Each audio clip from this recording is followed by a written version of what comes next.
There's a man knocking at my door. He's been out there for 5 hours. The man at the doorstep came for my father when he turned 37. I was 10 years old at the time. It started with a single knock at the door in the middle of the night.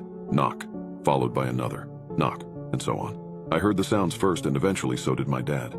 I remember hearing him step out of my parents' bedroom in the dark and stop in the hallway as he listened, while the knocking continued. Knock, over, knock, and over, knock, and over, until he finally went downstairs and opened the door. And by the time I made it to the staircase to see who it was, my dad was already gone, our front door slamming behind him. Not long after, his disappearance was ruled a missing persons case, the leading theory being that he suffered from depression and just decided to wake up one night, wander off into the night, and end his own life. But I knew the truth. I knew what had really happened to him. I had heard the man at the doorstep. Unfortunately, no matter how many times I tried to explain what I had heard, no one believed me. Not the cops, not my mom, and not even my friends. So as I grew up, I began to doubt myself, doubt my memory, doubt my ability to separate my childhood imagination from reality. And I eventually resolved to buy into the suicide theory that the police had proposed. That is, until one day at the age of 37, the man at the doorstep returned. It started with a single knock at the door in the middle of the night. Knock, followed by another. Knock, and so on. Being the sole occupant of the house handed down to me from my mother, and a single one at that, I was the only one to hear the sound.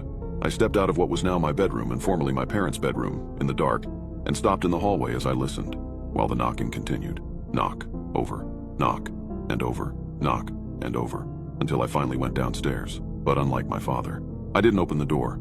I simply tiptoed up to it and looked through the peephole. Sure enough, on the other side of the door was the silhouette of a hooded man knocking away. Over, knock, and over, knock, and over. But knowing the fate that had befallen my father, there was no way I was going to answer him. So I just tiptoed over to the staircase, took a seat on one of the steps. Knock. I waited, and waited. Knock, and waited for him to stop. Knock, but he never did. Minutes turned to hours, and before I knew it, the sun began to rise. That's when the knocking stopped, and the man at the doorstep simply walked away. The next day was business as usual, as I went about another hectic workday, and almost forgot what had happened the night before, eventually chalking it up to a nightmare. But later that night, after I went to bed, I awoke to the chilling sound of a single knock at the door. Knock, followed by another. Knock, and so on.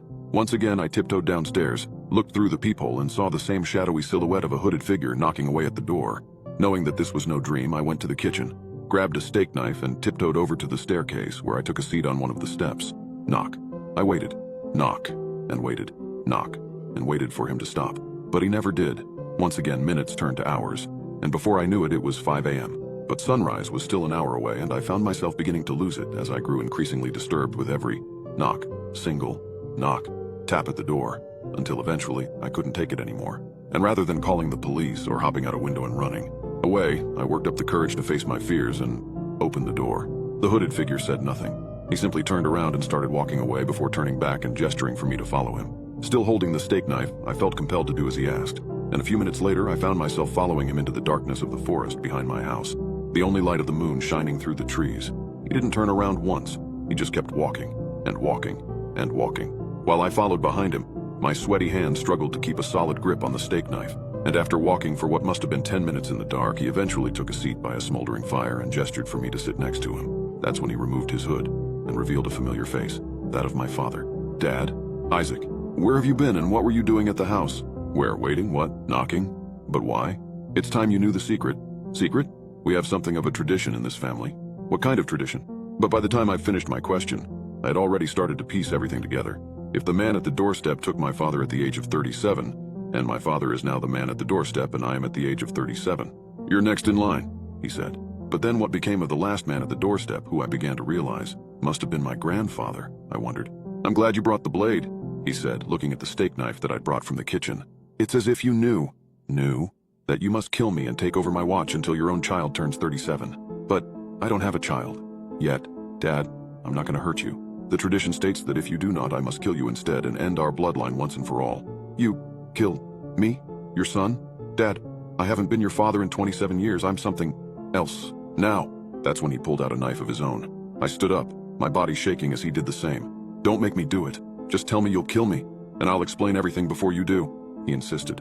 Of course, I didn't have the will to do as he asked, so instead I made a run for it, back through the dark forest, under the light of the moon as it shone through the trees, but his legs were longer than mine, and in no time he had caught up to me and cornered me against a tree. You can still save yourself, just say it, Isaac. Say that you'll kill me. Never, I said defiantly, tossing my steak knife down to the ground. "Then so it must be," he said without any emotion, as he walked over and swung at me with his own knife. I caught his arm before his blade could wound me and, wrestling with him in the dark of night, somehow managed to push him back with all my might. He must have tripped on some of the forest underbrush, and the next thing I knew, he had impaled himself on the very steak knife I had thrown away in an attempt to avoid hurting him. "Nicely done. It is your turn now," he said, looking down at his blade as blood poured from his mouth, and his eyes rolled back in his head. "Dad, no," I cried out, but it was too late. It took me years to get over the experience and even longer to even remotely consider having a child of my own. But eventually, when enough time had passed, I got married and had a baby boy.